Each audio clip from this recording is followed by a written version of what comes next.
Olá! No dia de hoje, 19 de janeiro de 2021, apresenta-se o trabalho para a disciplina de Radiação e Ondas Guiadas, ministrada pela professora Úrsula Rezende, pelos alunos Gabriel Silva Meneguim e Mariana de Paula Magalhães, para o curso de Engenharia Elétrica do Cefet-MG. Vamos resumir hoje um documento baseado no artigo From History of Electrical Engineering 4, Maxwell's Electromagnetic Theory and its Experimental Confirmation. Bom, começaremos falando sobre a teoria da ação à distância e interação física entre os objetos. No início do século XIX, os físicos e filósofos acreditavam, como regra geral, em uma teoria conhecida como a ação à distância. Ela era usada por Newton para explicar a ação entre os planetas. Segundo esta, as interações físicas ocorrem de forma instantânea, sem a intervenção do meio entre os corpos e proporcional à distância entre eles. Vários outros cientistas conhecidos se interessavam por essa ideia. Destacam-se nomes como Coulomb, Ampère e Weber, dentre os que se embasaram na hipótese da ação à distância, para estabelecer teorias sobre fenômenos eletromagnéticos. Mas Faraday discordava. Para ele, havia evidências de que o meio interagia com os corpos, e foram dele os primeiros conceitos de linha de campo. As ideias de Faraday inspiraram Maxwell, que, baseado nos conceitos de corpos em condições elétricas ou magnéticas, ou seja, carregados, e de campo eletromagnético, criou a teoria geral do eletromagnetismo, desenvolvida com forte rigor matemático. As equações apresentadas em seu livro resumem as teorias de vários físicos no âmbito do eletromagnetismo, como Faraday, Weber, Ampère e Coulomb, e deduzem que toda corrente gera um campo magnético não uniforme, o fluxo magnético gera um campo elétrico alternado, todo campo magnético se origina de uma fonte de corrente, assim como todo campo elétrico se origina de uma carga. Essas 4 sentenças ditas anteriormente são conhecidas como equações de Maxwell. Delas, Maxwell derivou os seguintes corolários. 1. O campo eletromagnético se propaga como uma onda. 2. A luz é um caso particular de onda eletromagnética. E 3. A onda eletromagnética produz uma pressão mecânica.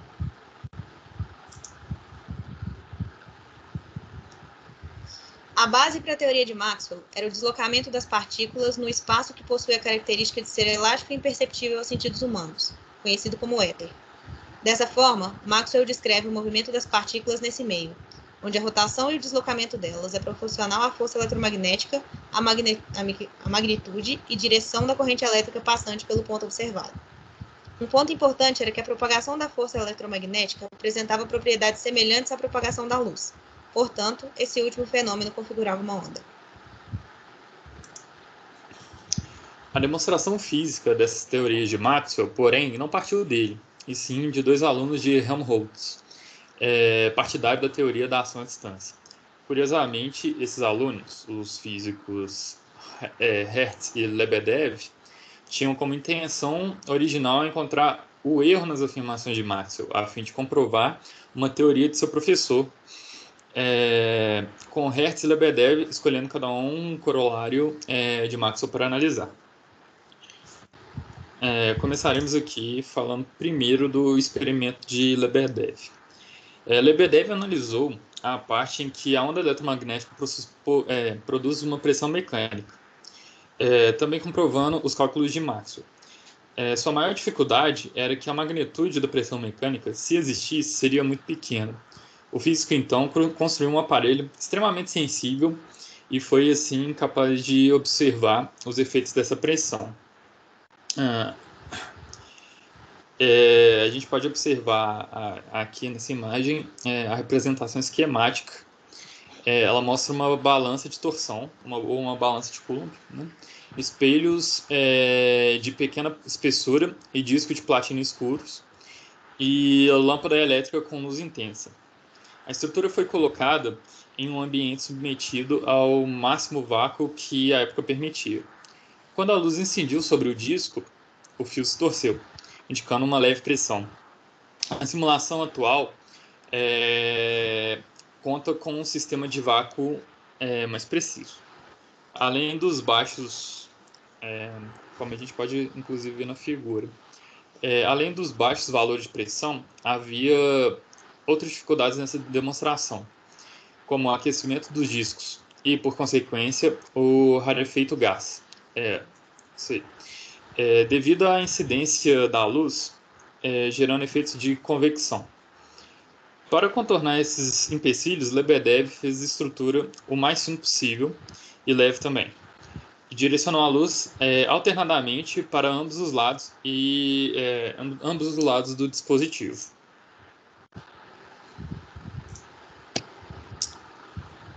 A existência da pressão das ondas eletromagnéticas sugere que elas têm um impulso mecânico e, portanto, massa. Isso, por sua vez, indica que um campo eletromagnético é também material, mostrando que a matéria existe também em forma de campo.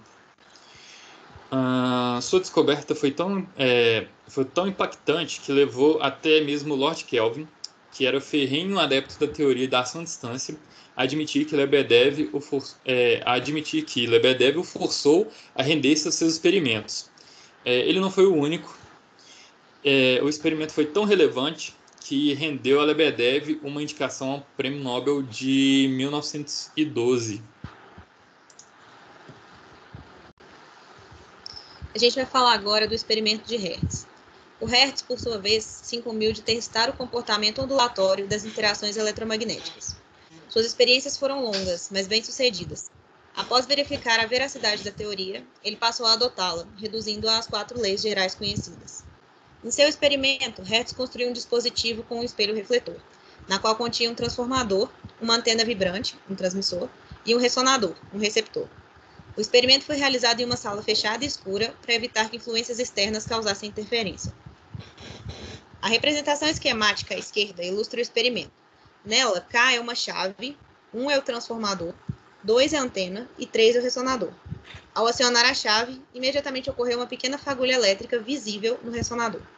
A imagem à direita corresponde a uma simulação realizada em software do mesmo experimento.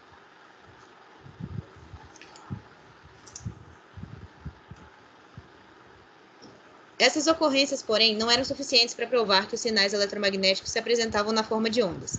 Assim, uma série de testes adicionais foi feita a fim de confirmar que a energia irradiada possuía a natureza ondulatória.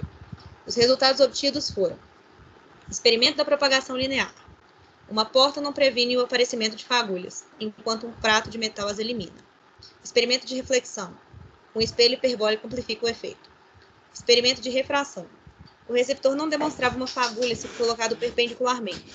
Porém, o efeito ocorria se um prisma fosse instalado.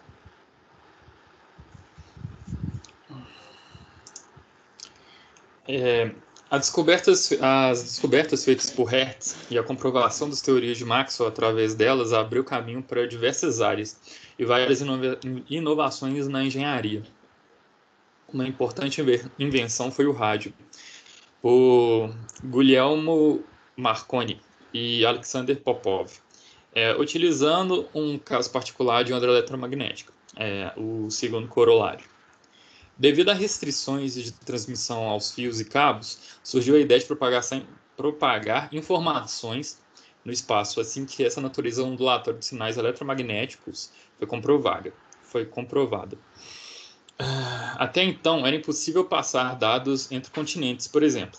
Marconi começou uma próspera companhia de equipamentos sem fio, baseada em uma invenção que ficou famosa por ter feito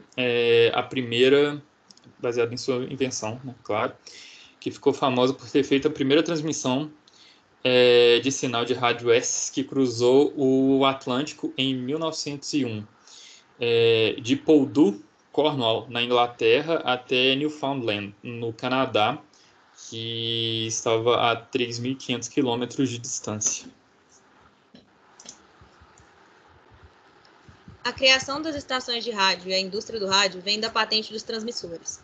Esses dispositivos possuem a função de emitir pulsos por uma antena, originados da faísca entre as partes metálicas móveis, captar as ondas através do coesor, um tubo de vidro, e energizado por uma bateria. A invenção do receptor, tanto de Marconi quanto de Popov, que são mostrados na imagem, foi extremamente importante para a transmissão de informações a longas distâncias e em meios abertos. Essa ideia foi provada pelos trabalhos de físicos como Nikola Tesla e Edward Branly, com o estudo sobre antenas e a criação do coesor.